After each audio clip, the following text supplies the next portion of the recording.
Doctor Zahidur Rahman, এই যে আসলে আমরা বলছি অনেক ধরনের ঐক্যের কথা বলছি, সমন্বয়ের কথা বলছি, কিন্তু সরকারের কথাও যদি আমি বলি, তারা একবার বলেছেন তারা এই ধরনের কোনো কর্মসূচির সাথে নেই, আবার বলছেন যে তারাই আসলে এই ঘোষণা করতে চান।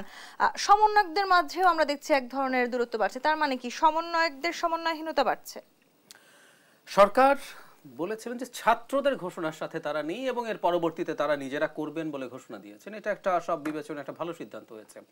প্রথমত একটা কথা বলে রাখা ভালো, ২৪-এর যে গণঅভ্যুত্থান বাংলাদেশের মাটিতে আর কোনো গণঅভ্যুত্থান হয়েছে বলে আমি মনে করি না। ৯০ সালে আমরা অনেক ছোট ছিলাম, সৌরভ ভাইদের এগুলো আরো ভালো মনে থাকার কথা, পলিটিক্যাল পার্টি নেতৃত্ব দিয়েছে এবং মানুষ মূলত শেষ পর্যায়ে গিয়ে যখন প্রায় বিজয় নিশ্চিত সেরকম নেই। আমি যতদূর শুনেছি, আমি ঢাকায়ও থাকতাম না, ফলে আমি এই ব্যাপারটা খুব ভালো মনে করতে পারবো না। হ্যাঁ, এই পরিসরে হয়, এই পরিসরে মানে এখানে জনগণ শুরু থেকে এবং দ্য ইন্টেন্সিটি, আপনি যে বল প্রয়োগ যে পরিমাণ হয়েছে এটা তো কল্পনাই করা যায় না।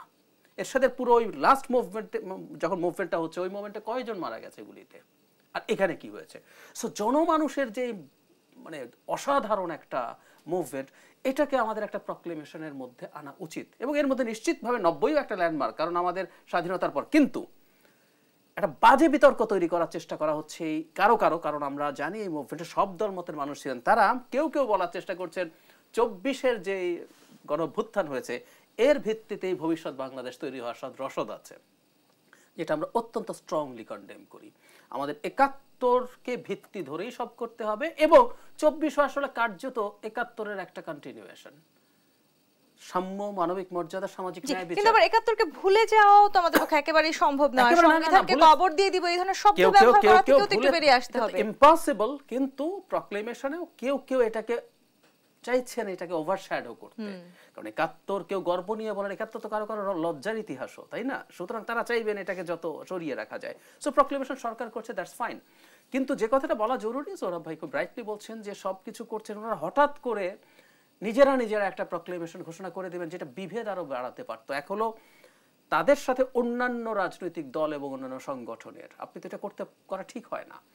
রাজনৈতিক দলগুলোর সাথে আসলে এই ছাত্রদের এক ধরনের বড় ধরনের দূরত্ব তৈরি হচ্ছে। আপনি নিজেও বলছিলেন তাদের কথাবার্তা এখন বিতর্কের পর্যায়ে চলে না গিয়ে আসলে এক ধরনের তর্কের সৃষ্টি করছে।